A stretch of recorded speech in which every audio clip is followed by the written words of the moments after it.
3, 2, 1. Yay. Okay. The day has come.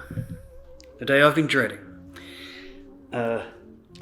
Brothers, sisters, comrades and friends, welcome to Bat Country. And to my girlfriend. Would you like to introduce yourself and tell us a little bit about yourself? I am Stu's girlfriend. I'm quite private. I don't really do social media, but I do really support him doing this, and since he invited me, I figured why not. Yeah. Well, you're in popular demand. Everybody wanted to hear your side of the story, so that's what we're going to do today. Which bit? The bit where I cleaned up your puke from the bathroom floor, or the rehab, or which one? Sorry about that. I'm still working on it. Yeah.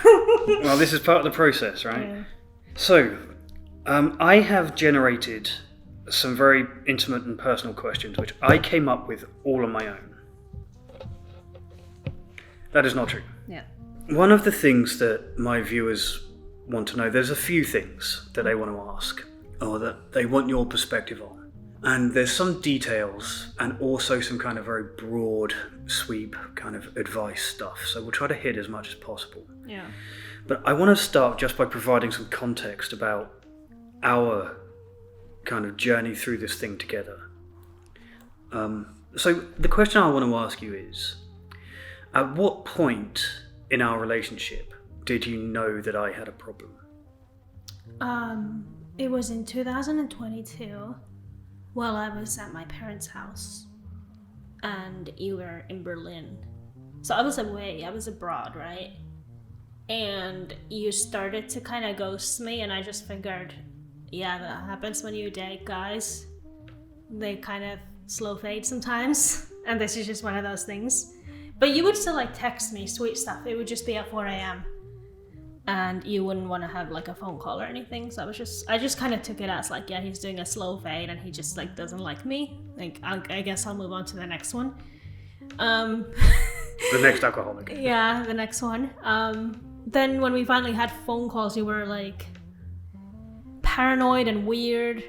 And then I spoke to your parents because I was like, is something going on that I don't know about? And they're like, oh yeah, like he has a booze problem. Did he not tell you? And I'm like, no. And then they were like, yeah, he should have told you that because he has his episodes every couple of months. So if you don't want to put up with it, we understand. And we would not want you to put up with it. So how long had we been dating when that happened?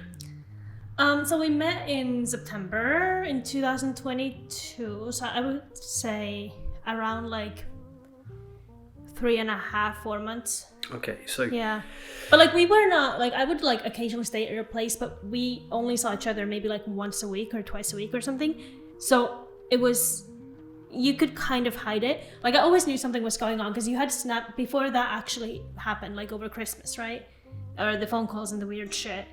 There were a couple moments where you would occasionally really snap at me and like scream at me over the phone, where I was like, something's not okay, but I just thought you were like kind of weird and emotionally unstable.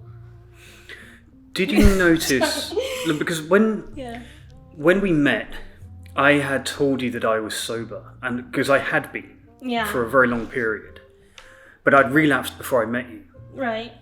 But I didn't realise that I'd relapsed, even though I had been in hospital already by that point. Right. So, was there a point where you noticed that I was telling you I was sober, but I was also turning up drunk to dates? I didn't realize you were drunk. I just thought you're like, this, for lack of a better word, like, you had some sort of mental issues. And I didn't put the... This is gonna sound so weird. I didn't like put it together that you were an alcoholic. I just kind of was under the impression that you're not drinking because of like a medication thing or like some sort of a health issue, that you had some health issue because your behavior wasn't normal. So, but I just figured you're like weird, and I was like, I'm not gonna pry into your health, so it's none of my business because I'm not gonna tell you all of my health issues right away. I mean, no one should unless they're like really, really major, and this probably should have been disclosed for sure. But I kind of figured like maybe you have some sort of a depressive, I don't know, like very severe depression, And sometimes I suppose. but like when you're sometimes on medication for those types of things, you're not supposed to be drinking. So I figured that was sort of this type of situation.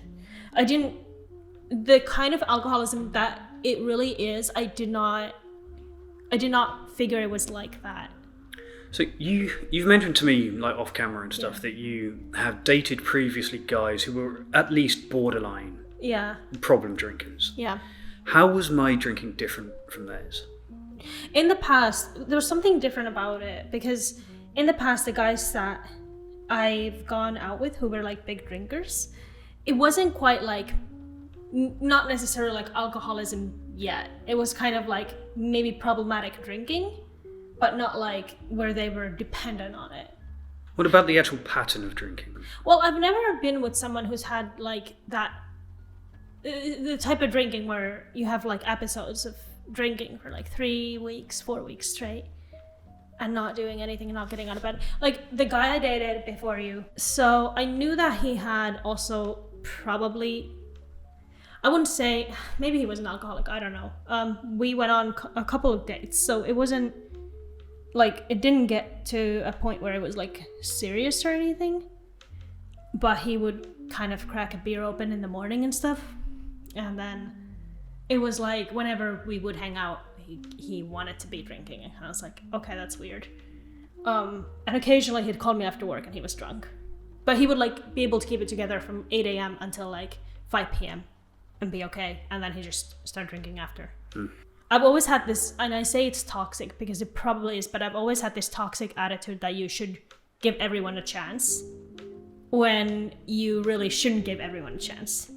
And so I usually have given, this is not a dig at you, this is more of a dig to like at the previous people I've been with. You know, when you start giving everyone a chance, you usually end up with the worst of the worst. Because you feel like you should be that person who's kind and understanding and will give a chance to someone that no one else wanted and whatever, you know. And so there was probably some alcohol issues, but like yours is just way different than any of that. I had never witnessed that kind of drinking where it's like curtains closed, you're with a bottle of vodka in the bed. I've never seen that before. What's the experience of being with someone? This is kind of a big question, so take your time with the answer, but what was it like being with someone who was drinking that heavily? What, like, do you mean in the beginning or after like the very, like the most recent relapse? Because I guess the progression of it and how it affected our relationship and like my life personally was like very different from when we first met to the third time you relapsed. How many were there? So it was the one when I was with my family over Christmas, and then there were 3 more. Okay, so 4 in total. Yeah. Maybe I describe each one because I remember each one very distinctly. Okay. So the first one that I described, so you just started acting really weird over the phone, and I kind of knew something was up. Your parents told me he has a drinking problem. This is what he is like. Sorry. And I was just kind of like, okay, well, that's too bad. And then I was like, there was a moment where I just put the phone down and I was like, I'm done. Like, I'm not continuing this shit. I'm not putting this into my life. And then you apologized, but then right after the apology, you started like telling me on the phone. This is when, and I know you've described this on the channel where you thought I was like taking your money from you. So I'm sitting here in my like, in the bedroom that I'm staying in, like their guest bedroom or whatever. And I'm like crying, and my dad comes in and he's like, what's going on? And I'm like, Stu's like claiming that I'm trying to like extort money from him, and my dad was kind of like, is he stupid? And I'm like, no, like he's actually going through some shit, like I don't know what's going on. And I was really scared because I didn't know. And then you were like telling me that like you went to my university and you asked if I was working there, and they said no, and I've been lying about everything. And I was just, and then when I got to the airport finally to come back to Berlin, you apologized on the phone and you were like, oh, that was like all of my own thinking, like I'm really sorry. And then we met up, and then I was just like, okay, I guess we're still together, ? Like, I guess, but right. And then I guess like. But we didn't know. Did you know at the time that was an alcoholic delusion? Yes, because your parents explained it. I didn't know until much later. Yeah, your parents told me like that you have hallucinations when you're like drinking or when you're in withdrawal. So I knew. And then I was like, okay, I guess we're still together. And we went to your place and stuff. And then after about like maybe a week, you tried to get sober. And like we had a fun New Year, I guess, but it kind of sucked because like you were sober for only 2 days after. And then you went back to drinking. I was like, oh shit, okay. And then the one after that happened in 2023 in March. When something happened at work, like I guess, but the thing is, alcoholics always find an excuse. So it probably was like just a couple of things that you used as an excuse to drink. Again, not trying to take a dig at you. But all of a sudden you started acting weird and then you ghosted me and I was like, not again. Because I kind of knew, like, based on your responses and how you were typing, that, okay, he's probably drinking. So I gave it a few days. I went to your house. I got yelled at to the point where I've never been yelled at by someone like that before. So it was really scary. I came back like a week later and then you were still withdrawing. And then I waited for a couple more days. And then you were like, I want to try to get sober. And I'm like, okay, gosh, let's do this. You ended up in detox after because you wouldn't be able to, you started having hallucinations basically after you stopped drinking. But even before those hallucinations, I came to your place and I was like, I am still working. I have a job to do because I need to like pay my bills and I need to do my like PhD that I was doing back then. And I had an interview that day. This is so stupid in my head. I don't know why I would compromise my own thing like this. But I took it at your house to like do a project that I had been working on. And in the middle of the interview, you came to me like after you woke up from drinking and you yelled at me for working at your house because I'm like, you thought I was like abusive towards you or something. I don't know, it's really weird. And at that point I also was like, I'm about to like walk away from this relationship if you don't like fix your shit. Like, this isn't right that you're messing with my work. And obviously then you were like actually trying to get sober and you managed. And then the relapse after that was like, I guess 3 months later, like 4 months later, I think, like in July, when I was at a conference. Again, I had a really important work thing. And then the next day that I was there, the way you were talking to me on the phone, I was like, I know. And then I checked with like one of your friends and they were like, yeah, he's not being himself. And I'm like, yep. So I had to cancel that, which means that I had canceled one of the things that I had been working for like over a year, which really sucked. And I came back. My dad booked me a flight back. I booked myself a flight back last minute. They were super expensive. We spent like over 1,000 euros just to get back in time because I was really scared that something's gonna happen. And then I came and the first day you like acted kind of fine, surprisingly. But then after that, it was like downhill from there. And you were still drinking for like a good week. And it was really hard because I had given up this big thing and then I'm just like having to take care of you. And it sucked really bad. Again, I thought about walking out, but I was like, oh, if I do, he's gonna die and that's not good. So I stayed. And then the one after that, the very like most recent relapse, was the Budapest one, which you described it on the channel, so I don't think I need to go in depth, but that was also like, I felt like every relapse, it kept being longer and longer. Because the one where in July, had to cancel my conference, that was like 2.5 weeks. Then the Budapest one was like 3 weeks, pretty much. So, and that made me really concerned at the end, because I was like, what if every time this gets longer and longer until the point where there's more relapse than there is sobriety? And that's not gonna be good. But since then, it was like a complete 180. Like, you actually were like, I like being sober. Okay, well, we'll get to that. So, yeah. So at this point, I think we need to address a question that I think people are going to be asking in their heads: is why didn't you leave? So like I always say this, and And I know that there are probably going to be a lot of people who are going to disagree with me, but I don't think anyone stays in a relationship with an alcoholic who's truly confident in themselves. An active one at that. I mean, a sober one is fine, but if you really truly appreciate yourself and you're confident in yourself and you are independent and appreciate your own life, you're not going to stay if it's really ugly. If it's that ugly, you're not going to stay. Unless that person shows some true willingness to want to change that. So what are you saying? Are you saying that you didn't leave because of low self-esteem? But that's a part of the reason, but then there was also this kind of I guess a upbringing issue where I had when I was younger, it was like my parents had, in the beginning of my life, like they had a good relationship, but I think I saw growing up that my dad put up with so much of like the stuff that my mom did that I kind of felt like it's like an obligation to like stay with someone even when they're at their worst and it's extremely ugly. I was like, this is gonna sound so stupid. I was partially responsible of those relapses, and I felt like, oh, you've done so much for me when I've done X, Y, and Z, and you've accepted it in this relationship. Therefore, I have to stick this one through, and I'll have to be there. Obviously, there's like, then the sobriety period was really good. So there's that this is only a couple of weeks after months of good.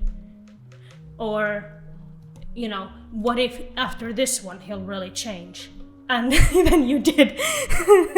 So rare success story. So obviously, like, it was worth it, but had I found my own feet and you hadn't found yours, I would have definitely left. Like, if it happened again, like a couple of months after. And I had just started like what I do now for work, right? And that gave me a lot of confidence. And so if I continued down that path of building my own life and building my own career and stuff, and I had gained the confidence that I have now, but you would have stayed the same, yeah, I would have walked out 100%. And I think that people should walk out more easily than they do. Yeah. I feel like so many people, especially women, are encouraged to stay through the worst parts of the relationship when those worst parts are directly caused by the guy. And you shouldn't have to. Yeah. You have one life. I mean, yeah, the alcoholic has one life. Oh, what if he dies? We finally blah, blah. But like, you have one life as well. You might want to prioritize yourself. Sometimes that's okay. What was the worst moment? I have to censor myself a little bit. I don't want to say the worst. I'll tell the worst one to you in private. I'll share something that's appropriate. Okay, that's... When the police came to our house, that was pretty bad. Yeah. That was pretty bad, especially because I thought I was missing and trying to extort you for money while you had just lost your job. And I'm like, what, money? If you just lost your job, like, where's this money coming from? But they came to our house and I felt like I had done something wrong. And I felt like because they were asking me about, like, are you safe? You haven't gone missing, have you?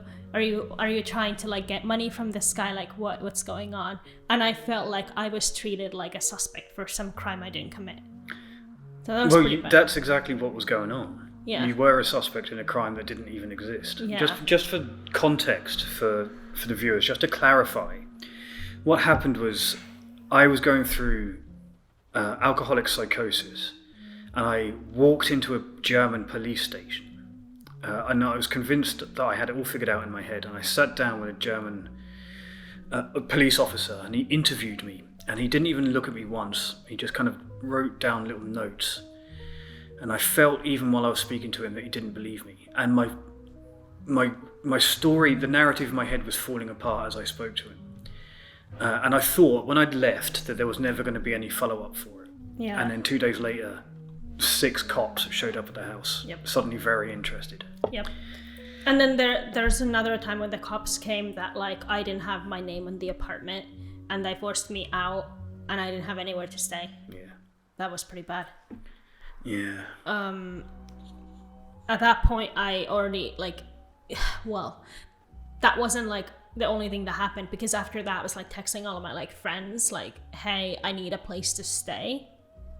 And pretty much all of my Berlin friends were like, it's too much for our mental health to do this with you. So they were like, we need to put a friendship break for now. And it has not been rekindled.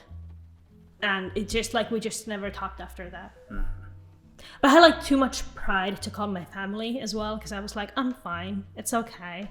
Obviously I'm not fine, but I felt like I had let them down with, like, my career choices and stuff, and then I felt like, okay, this is gonna be another letdown, so I'll just sit this one out and see what happens after. Obviously things turned out fine, but statistically it was much more likely than they would have not turned out as fine as they are right now. So if you're a woman who cannot go home, you have to stay somewhere unsafe. I had the money to stay in places that, were not unsafe, but if I didn't, something bad might have happened. How common do you think this kind of thing is? So, I would say as common as alcoholism is, I don't know, because my sample size of the people that I've spoken to about this is relatively small. And a lot of the people I've spoken to about this are in the same position or have been in the same position. So obviously it's kind of skewed. Yeah. I would say, though, that if you combine other things than just alcoholism, like gambling or other types of issues, or like things like financial infidelity in a relationship, or like other issues like that are somewhat like comparable, I think it's more common than we think. I just think that people are too embarrassed to admit that they were in that kind of a position, because you have to admit that my partner did this and I still stayed. Or, it takes even balls to come out and say, like, yeah, my partner cheated, but I stayed. I feel like a lot of people who have had these issues in a relationship and are still with that person kind of just scrub it away and pretend like it never happened, so they don't have to, like, face it and talk about it. So I would say issues that are comparable are probably more common than we think. Alcoholism, I don't know. I'll just say that I've known more relationships end because of it than I've seen them survive. But on the flip side of that, the ones that I have seen survive are actually quite, like, healthy, normal relationships. And, like, by just looking at that relationship, you wouldn't be able to tell that this is something that they went through. So I have this thing where my experience of my alcoholism taints my memory of an entire experience of a place. Mm-hmm. So I want to know if you have this too. So in my mind, I'm thinking specifically about that loft apartment that I had in Berlin. Yeah. And when I moved in, I remember I loved that place. Yeah. I thought that nicest place I'd ever lived. I was really proud of it. And now I can't look at any of my time there with any fondness, because what I remember is the depths of chronic alcoholism. Yeah. So do you have anything like that as well? Do you have any place or time or anything where you cannot possibly remember it positively because of what happened there? Like, what I'm trying to get to is, like, does your experience of my alcoholism make you think differently about something that's not related to my alcoholism? What is it? I tried to watch, this is, like, so stupid. There's a TV show that I really like on Netflix that's like a stupid teen drama crap, right? But I enjoy it. It's like a guilty pleasure of mine. I like watching it. And sometimes you were going through, like, drinking and passing out and stuff, and I would watch it next to you. You, like, yelled at me for it being bad and stuff, and then I just, like, never watched it again. And that's quite sad, because I really, really like that show. Mm-hmm. But I feel like I'm a stupid person for watching it now, if it's on my, like, recommendations list or something. You mentioned a moment ago that there was a point at which I said I want to try to get sober.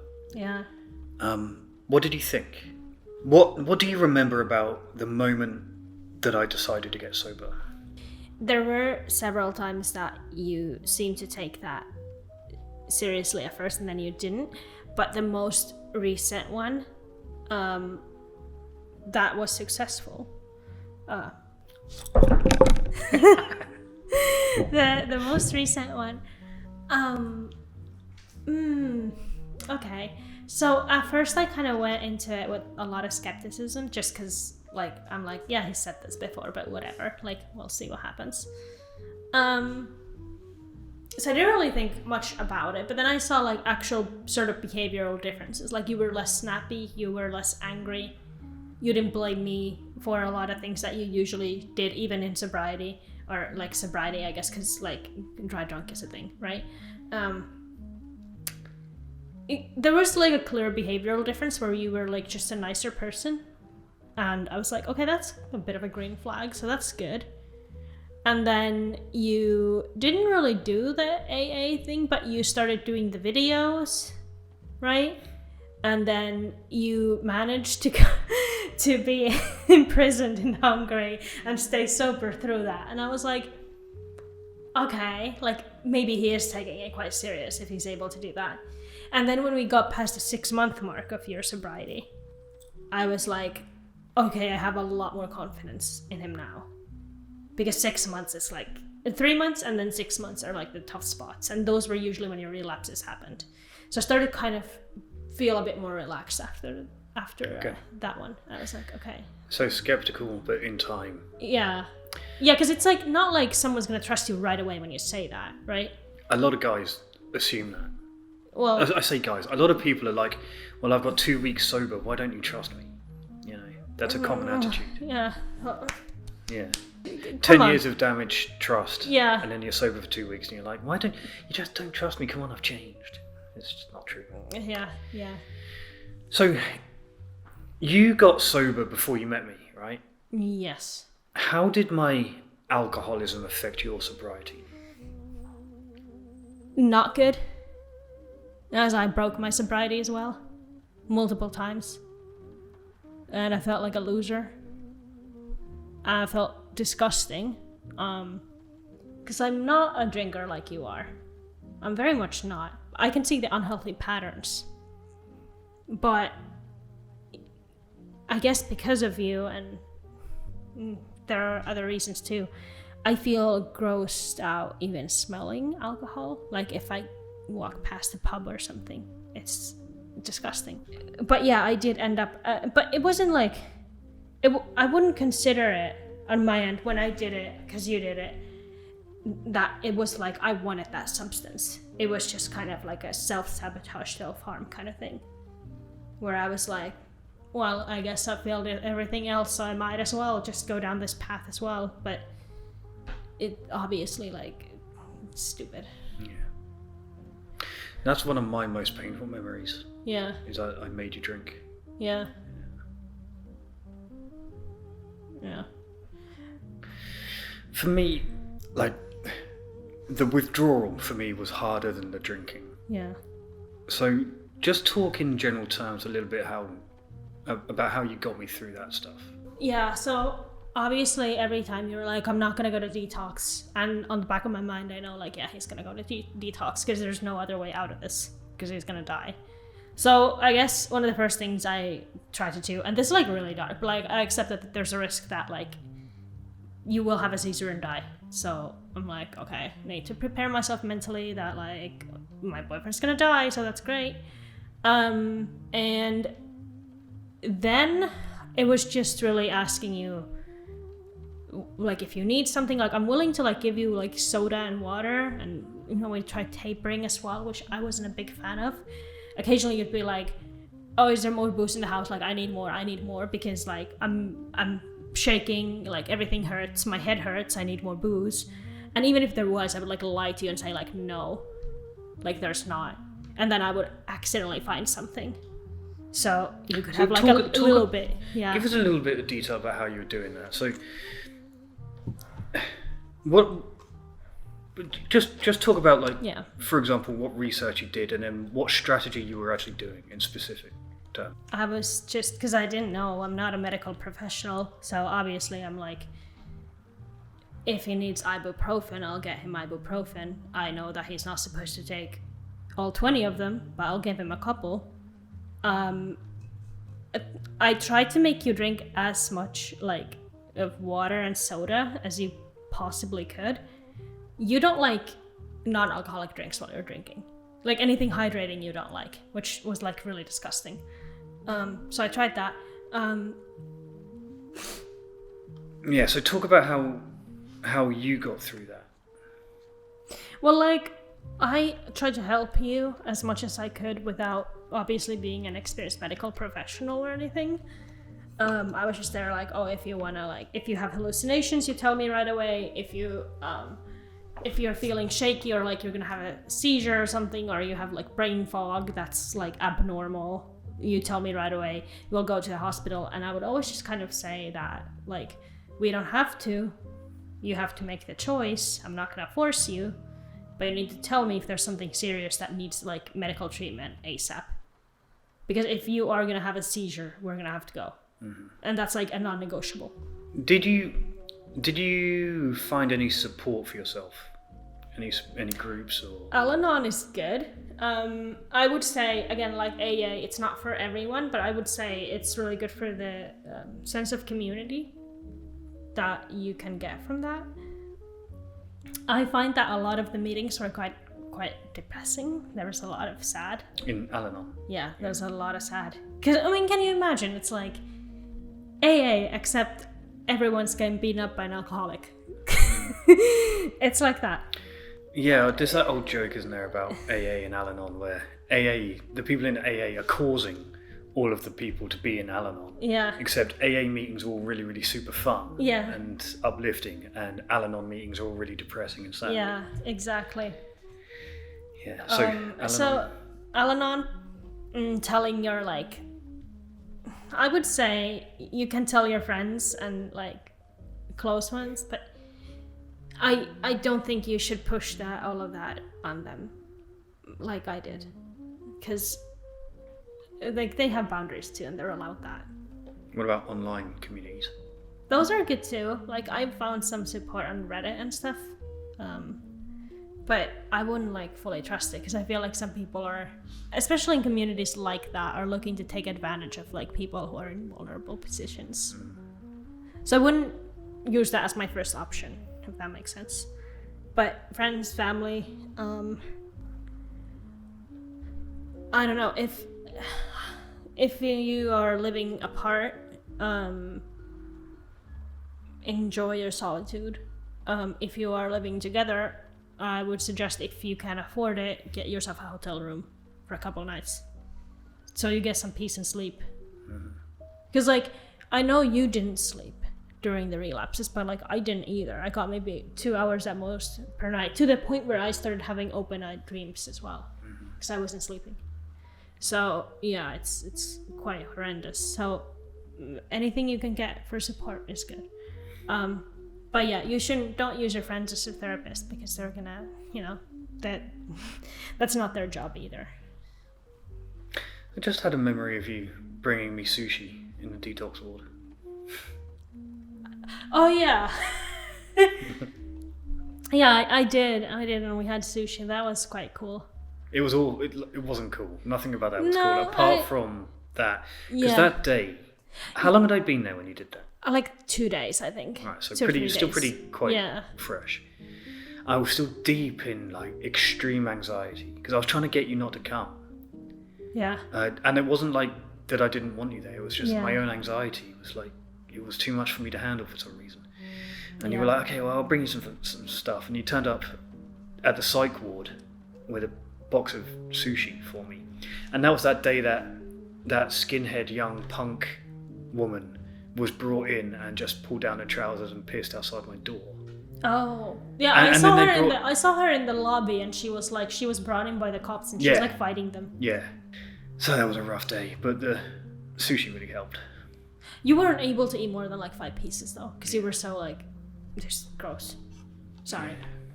I would say that to anyone who's like listening, that if you want to visit your loved one, whether that's like a partner or family member in detox, you can, but you don't have to. Yeah. I feel like a lot of people feel the obligation to, because it's like, visiting like a cancer patient at a hospital, but it's really not. Like they got themselves there, so they can take that time, and you can use it like it's like it is kind of like a prison cell. Like they'll have some time to think about what they did. I'm sure you're not quite right about that. Like, everything that you said is true, apart from people feel obligated to go. Because I was unbelievably surprised that you would want to come and see me in there. Like, I don't know if that is... I don't know, because I feel like I hear a lot of stories myself. Like, oh, I went to like visit my brother at a detox center, or visited my girlfriend or whatever, and a lot of them, you know, like, felt like this is something they're supposed to do because this is at the end of the day like a family member or a loved one or whatever. But I don't know, did other people there have visitors? No one. Okay. Not a single person in the many times that I was there, collectively a month altogether that I was there. No one ever had an external visitor. It's interesting. Yeah. So, but to be honest, because the alcoholics in that psych ward were allowed to leave after 5 days without any benzodiazepines, they would let you go out in the daytime. Yeah. So people, I had that roommate who went and he went to an audition for an acting role. Max, he went out in the middle of the day to go and audition for this job, and then came back. Yeah, I mean, I guess that's an interesting thing, because I read a lot of stories about this, but again, that might make my statistics kind of skewed. And yours is like actually being at the detox center, noticing like no one else's visitors. But like if it's your 52nd time of like relapsing at your parents' basement, do you think anyone's gonna want to visit? Yeah, you've pushed everyone away by then. Yeah, that's true. It's a good point. So, I guess if it's someone is just freshly sober and in a relationship, yeah, probably like more likely to come and visit. But someone who's been putting up with it for 30 years probably is not going to want to see you for a while. It's probably like grateful that they have some space. Yeah. It's like finally they took him. How do you feel about me doing backcountry and being so open about this stuff publicly? I mean, I'm not really like I'm not opposed to it. I like to be quite private about some things, but I do feel like you sharing this can really benefit other people, so I feel like it's good, it's a positive. And not only that, but it also helps your sobriety and kind of makes your sobriety your job, at least a part-time job in a way. Yeah. So I feel like it's really useful in that sense, and I fully support it. I don't have any issues with it. I guess if you're like sharing something about me that's like very personal, I would always like appreciate that you ask me before you do. But other than that, I cannot think of anything negative. What about, you've had a couple, or at least one that I'm aware of like trolly comments, people coming from my audience to say mean stuff to you. What about that? I don't know. Obviously people are gonna be shitty. Yeah. That's if you put yourself out there. But that's like someone approaching you on LinkedIn and like leaving a creepy comment or like a message. It's the internet. Yeah. It's gonna happen. I don't care. I like really don't care, because I don't stress about it, and I really don't care that much what someone on the other side of the world who has no connection to me thinks about me. Yeah. They don't like me. Fuck it. I don't care. How do you react when people say mean stuff to me in the comments? Depends. So actually a lot of the comments that, if I think about the comments that you get that I think like irritate me, are usually not the trolly comments, because troll comments are like troll comments, right? The things that annoy me when I read your comment section are ones that are like someone who's clearly like has an issue but is not recognizing that it's affecting other people, or people who are extremely selfish in your comments. So like a scenario equivalent to, I'm not going to say it's exactly this one, but something like, oh, I'm sober for 2 weeks and my everything annoys me because now I'm a great guy, and my wife is depressed and fat and I don't like it. Mm-hmm. That kind of stuff irritates me, because those are more likely to be like real people than the like troll ones. Yeah. Right? And that's it, like thinking about those situations just like makes me want to punch someone in the face. Yeah. Or I guess there's recently also a couple of comments about this, and I like completely understand it was coming from like a loving and a good place, but saying that like your girlfriend is a wonderful person for like sticking with you through all of this. And I understand, again, comes from a lovely place, and I do appreciate it. I don't agree with it, and I don't think it's a healthy message. Because I would not want to like tell any young woman to stick by their boyfriend who is an alcoholic and waste some of the potentially best years of their life doing that stuff. And I don't feel like, and it's not even necessarily like a gender thing, it's just that that's commonly what we see, that the guy is an alcoholic. But like anyone who has a partner who has a drinking problem, they're not willing to get help for it or try to resolve it in any way, we shouldn't be sending them a message saying that like a loving partner will do this, a loving partner will stick by you, and a loving partner will take care of you once you're like in a withdrawal or whatever. And it's not, I don't agree with it. I think that we should people should be more willing to prioritize themselves, and we should hear more stories, and stories that make me truly happy when I read. It's like, I had the confidence and the power to leave him, and now I'm doing well, I have a great job, I moved to a different country, and I'm doing all of these great things. Those stories to me are success stories, and not the ones where someone has been married to some loser drunk for 20 years and it still has to clean up their like shit from the floor. It is starting to sound like you regret not leaving. No, the thing I'm is, joking. no, but you are sober and you're putting in the effort and you clearly want to be sober. That's the difference. Like, okay, so how do you think our relationship has changed over the course of me being a sober person? that's the best time of our relationship has been since that big change that you made. Because again, I was 1 foot out of the door before that happened. And you clearly wanted to change it, and I think it's, you know, it's great right now. It's like, I wouldn't, as much as I say I think that people should leave, I do not regret staying because things turned out well. But in another universe, things may have not turned out so well. 99 times out of 100. Yeah.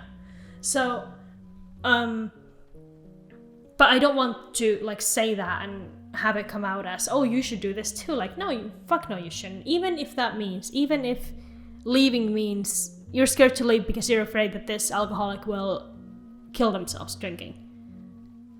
That's not your fault.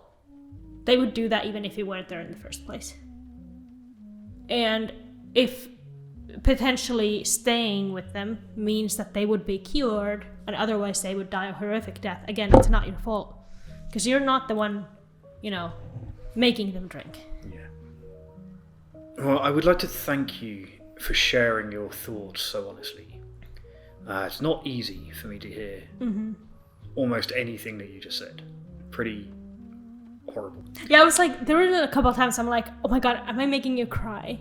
Yeah. Really? Oh my god. Yeah, I'm that's so why sorry. I've been so quiet.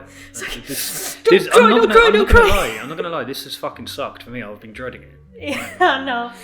I don't think it's anything to be like scared of, just because like just me saying it and like having to like relive it in my head doesn't mean I'm gonna like leave you or anything. Because I've done this like internally many times. Yeah. Because I don't feel like we've covered.